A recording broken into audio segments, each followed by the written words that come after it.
હેડ and શોલ્ડર્સની બોટલમાં ભરાતું હતું નકલી શેમ્પૂ. નકલી શેમ્પૂનું ફ્લિપકાર્ટમાં થતું હતું ઓનલાઈન વેચાણ. હેડ એન્ડ શોલ્ડર્સ કંપનીના કર્મચારી અને પોલીસે દરોડા પાડ્યા. પોલીસે એક યુવકની ધરપકડ કરીને લાખો રૂપિયાનો મુદ્દામાલ જપ્ત કર્યો.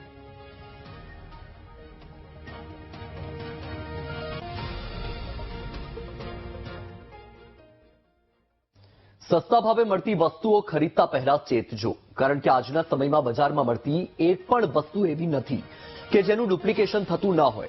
પૈસા કમાવાની લાઈમાં લોકો અસલીના નામે નકલી વસ્તુઓ પધરાવી દે છે, જેમાં બ્રાન્ડેડ કપડાથી માંડીને જીવન જરૂરિયાતની બધી વસ્તુઓનો સમાવેશ થાય છે.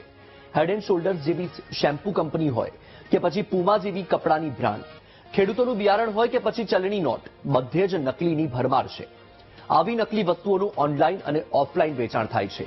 સસ્તા ભાવે વસ્તુ મળતી હોવાથી લોકો તેનો ભોગ પણ બને છે.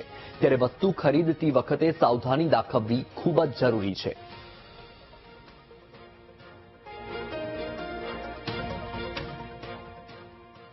તો રાજ્યમાં નકલીની ભરમાર છે. જો તમે સસ્તા ભાવે તમને કોઈ વસ્તુ મળે છે તો તમે ચેતી જજો, ક્યાંક એ વસ્તુ નકલી ન હોય, કારણ કે એવી કોઈ વસ્તુ જ નથી કે જેનું ડુપ્લિકેશન ન થઈ શકે. કારણ કે તમે જોયું હશે, નકલી હળદર, નકલી મરચું, નકલી ઘી, નકલી પનીર, નકલી ચા, હવે નકલી શેમ્પૂ, નકલી બિયારણ, નકલી ચલણી નોટ અને નકલી બ્રાન્ડેડ કપડાં પણ મળી રહ્યા છે.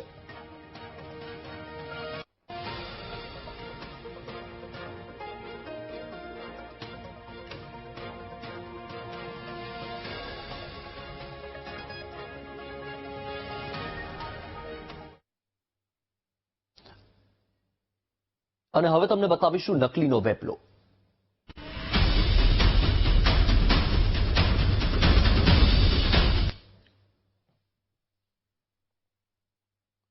રૂપિયા કમાવાની લાલચમાં વેપારીઓ કોઈ પણ હદ વટાવી રહ્યા છે, જેના માટે લોકોના સ્વાસ્થ્ય સાથે ચેડા કરવામાં પણ અચકાતા નથી.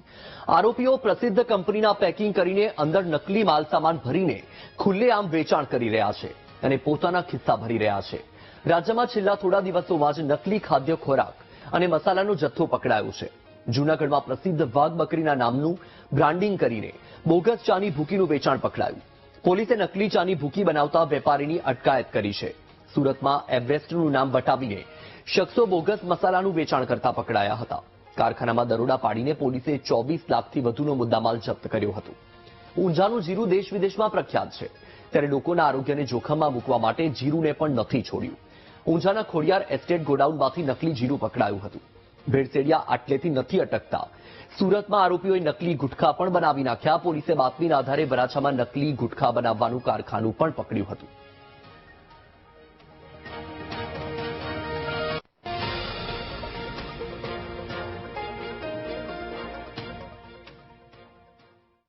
સુરતના બારડોલીમાં વાસણની દુકાનમાં બ્લાસ્ટ થયો. વહેલી સવારે દુકાન ખોલતાની સાથે જ આ બ્લાસ્ટ થયો હતો. દુકાનમાં બ્લાસ્ટ થતા સ્લેબ તૂટ્યો.